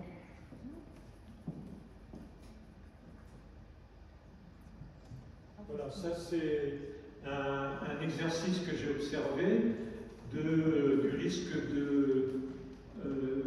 d'hémorragie de la délivrance avec une maquette qui est haute fidélité et qui peut saigner, on peut prendre la tension, qui a des battements, etc. Et l'instructeur et moi-même, nous étions derrière une glace sans teint et nous observions une équipe d'obstétriques qui était là et on simulait une hémorragie de la délivrance. C'était une équipe qui travaille tous les jours ensemble et on avait observé leur comportement. Et ce qui est intéressant, c'est que d'un point de vue technique, il n'y a pas eu de problème, mais les questions qui se posaient, c'était plutôt des questions de facteurs humains. Hein. Coordination, information, communication, etc. Il y avait autre qui voulait poser une question? Oui, mais il faut enlever le masque peut-être. Oui, merci Christian. Je crois que c'est un peu à côté de la plaque, ce que je vais dire. D'abord, merci pour cet exposé. Je suis médecin généraliste et j'intervenais en EHPAD. Je suis retraitée depuis le mois d'octobre. C'était mon médecin généraliste. C'est pour ça qu'il m'a invité. Voilà. Bon, en fait, quand j'ai lu le titre quand j'ai vu que vous organisiez une conférence et que vous m'avez gentiment invité, j'ai vu l'humain au cœur des soins et je me suis dit, ah, c'est intéressant parce que l'humain en ce moment, je trouve que c'est un vrai problème dans les soins, car tous les soignants se plaignent de manquer de temps pour l'humain. Ok? Donc en fait, j'ai cru que le sujet de la conférence, c'était plutôt ça. Ça ne veut pas dire que j'étais ravie d'écouter cet exposé, mais je ne m'attendais pas à ça. Parce qu'en fait, moi je peux rien dire sur moi-même, je travaillais toute seule, je prenais mon temps parce que je faisais comme je voulais. On peut encore un peu en médecine générale faire comme on veut. On gagne moins d'argent, mais c'est quand même plus satisfaisant. Après, j'ai travaillé aussi en EHPAD, l'EHPAD à côté de mon cabinet, et là j'ai vu que toutes ces procédures, parfois, étaient extrêmement chronophages et finalement envahissaient le temps que les soignants pouvaient avoir, les infirmières, les aides-soignantes, pour s'occuper, écouter les personnes âgées. Et en fait, c'est avant tout ce qu'elles demandent. Parce que, bon, quand elles sont dans cet état de dépendance pour atterrir en EHPAD, c'est que quand même, c'est pour elles la fin de vie. Et ils ont vraiment besoin qu'on s'occupe d'eux et pas tellement de procédures. Les procédures, j'ai l'impression que c'est pour protéger l'administration, mais que finalement, c'est au dépend de l'humain. C'est pareil à l'hôpital, ça fait longtemps que j'ai quitté l'hôpital, mais j'entends la crise des soignants, je pense qu'en fait, ils ne font plus leur métier avec suffisamment de temps pour bien le faire comme ils voudraient le faire. Voilà. Et donc, je pensais que cette conférence, je suis à côté de la plaque maintenant, mais je voulais quand même le dire. Et je pense qu'on fait du meilleur travail quand on a du temps et que l'humain prend du temps. Et que les procédures prennent du temps et que c'est pas tellement toujours humain. Voilà. C'est clair? Ah oui, mais c'est le temps c'est fondamental et tout ce que je vous ai dit nécessite du temps. Le contradictoire, ça ne se fait pas en une réunion d'un quart d'heure. Le contradictoire demande du temps. Et moi j'ai vécu chez Renault une période où c'était Louis Schweitzer qui était le patron et une période où c'était Carlos Ghosn.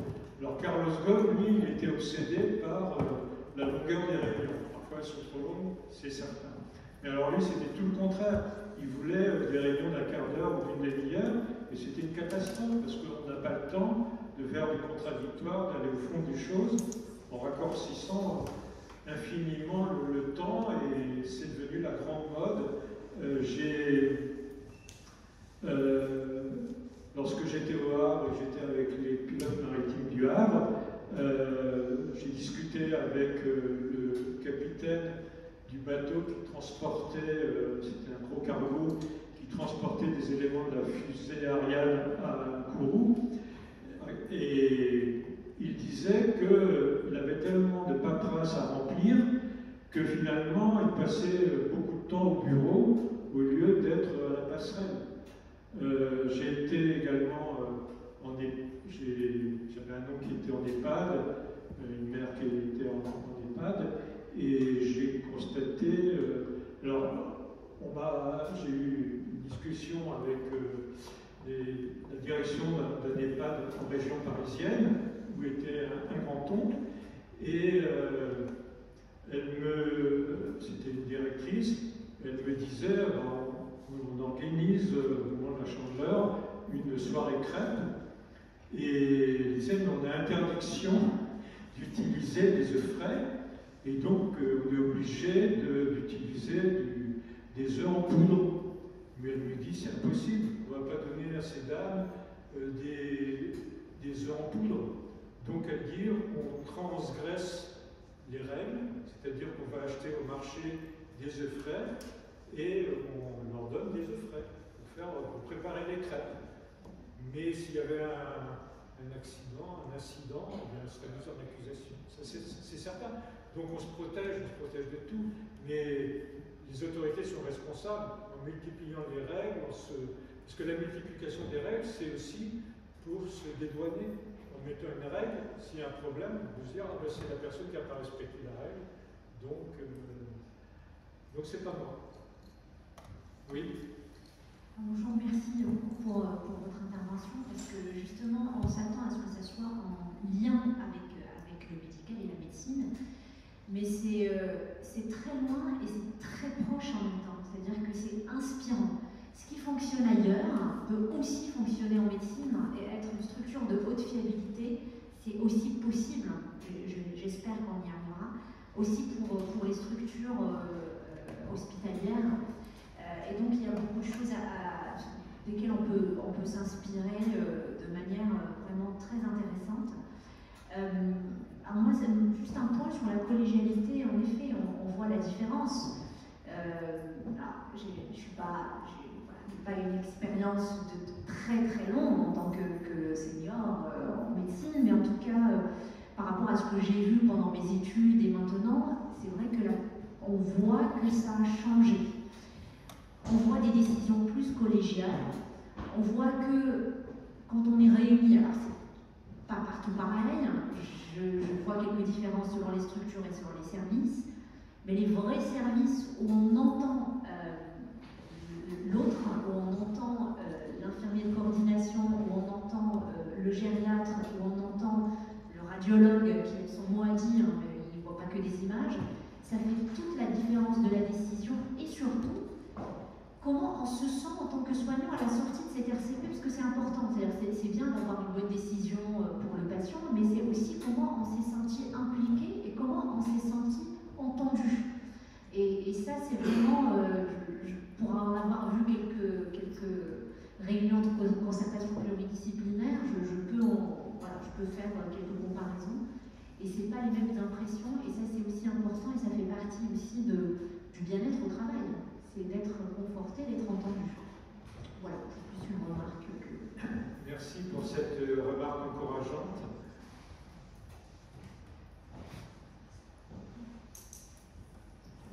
C'est vrai que ça prend du temps pour les gens.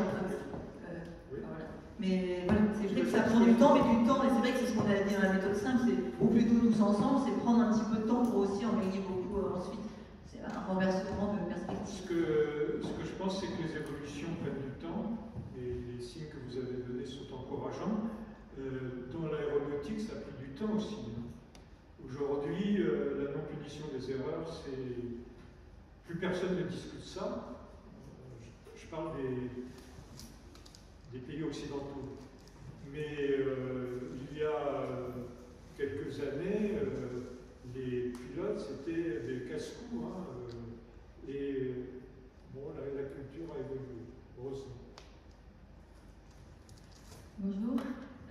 Merci beaucoup pour la présentation. Oriane Kamen, je suis médecin généraliste également. Et du coup, pendant toute la présentation, je pense que l'exercice de la médecine générale a une spécificité, c'est qu'on va beaucoup décider et travailler dans l'incertitude. Et donc, pendant toute la présentation, j'ai essayé de faire le parallèle avec l'exercice de ma profession en me demandant comment avoir une meilleure fiabilité, augmenter la fiabilité quand l'incertitude est prégnante. Et je pense qu'il y a certaines situations où finalement, je pense à l'hémorragie de la délivrance, je pense qu'il y a une marche à suivre médicale qui est très claire et encore faut-il que tous les acteurs s'entendent. En médecine générale, on est souvent seul face à nos patients, mais par contre, il y a beaucoup d'incertitudes diagnostiques, thérapeutiques, pronostiques, de suivi. Et du coup, cette incertitude a beaucoup d'impact pour la prise en charge. Dans ces cas-là, on a parlé d'exprimer le doute et d'éventuellement essayer d'échanger avec des confrères comment augmenter la fiabilité de nos soins. Oui, il n'y a pas que vous qui êtes seul, c'est le cas aussi, il y a des avions qui sont pilotés par un seul pilote. Les conducteurs dans les trains sont seuls, et donc c'est pour ça que les Japonais ont inventé la formulation avec le doigt pointé. Alors, je ne dis pas qu'il faut pratiquer ça dans dans un cabinet médical de ville, bien entendu, mais généraliste, je veux dire.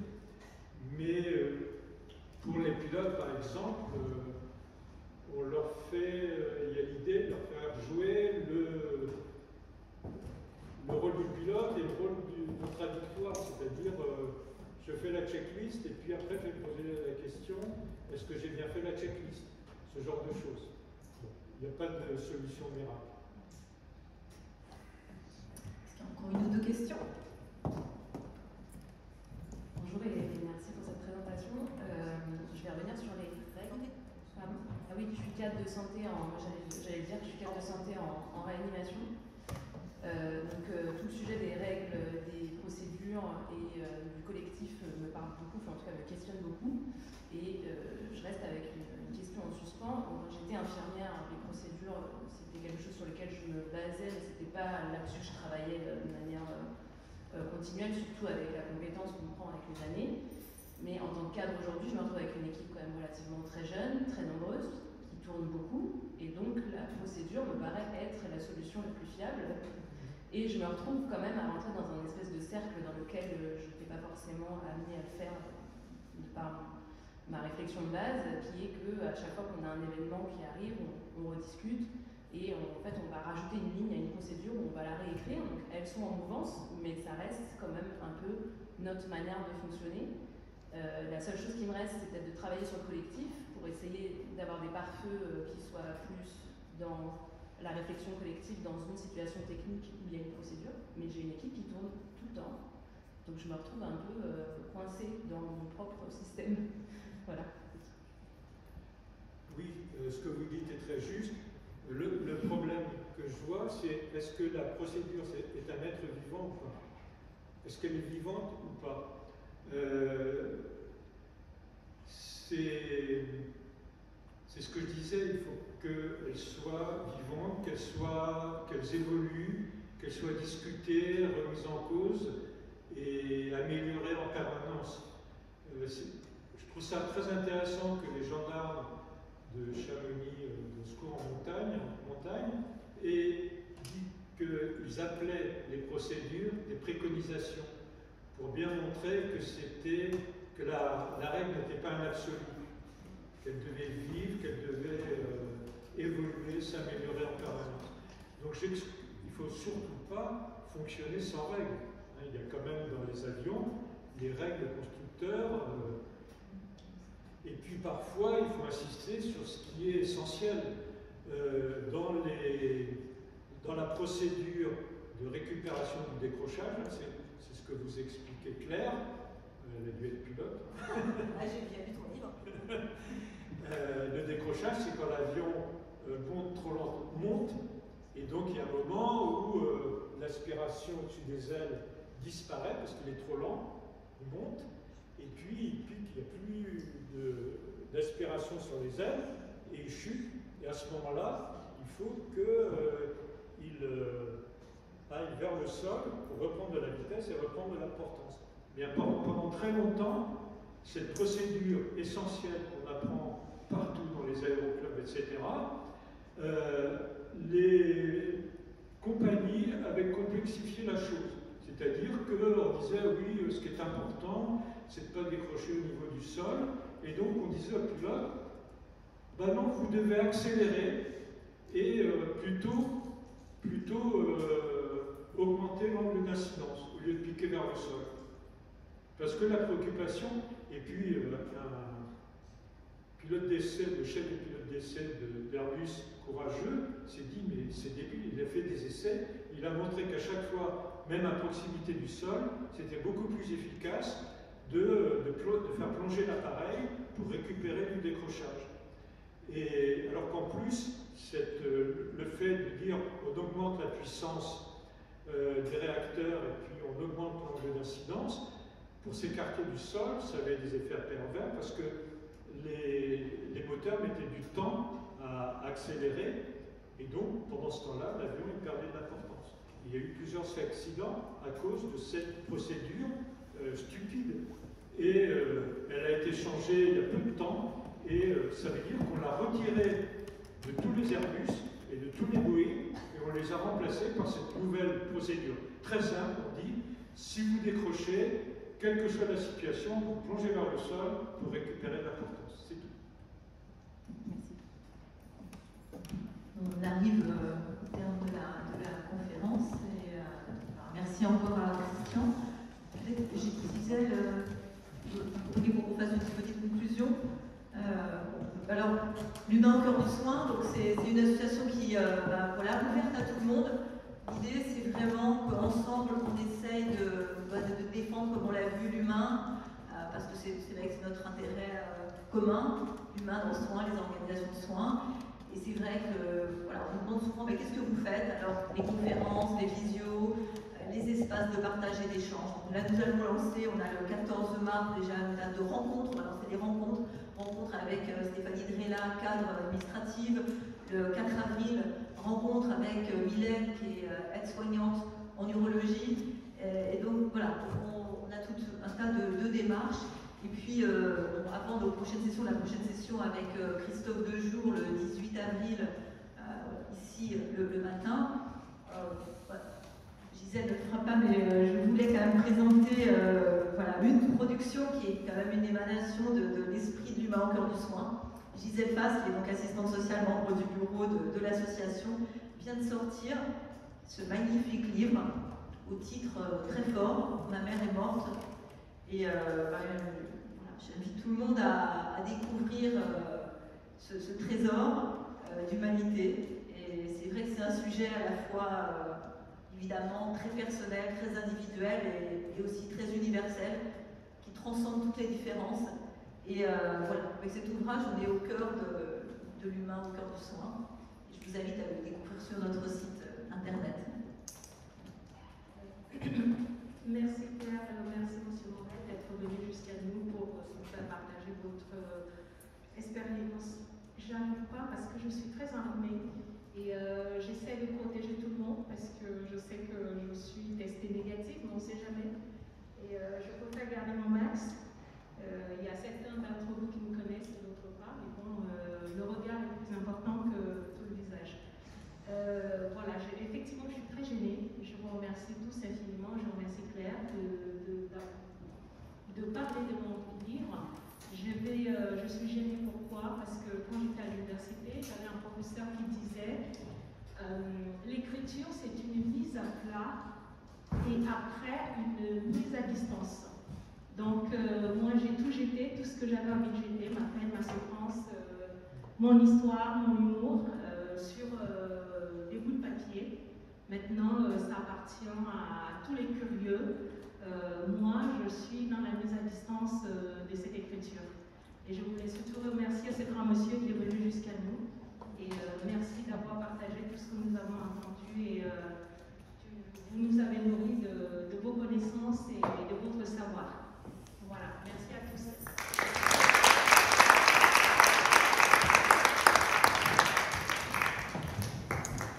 À bientôt pour la suite.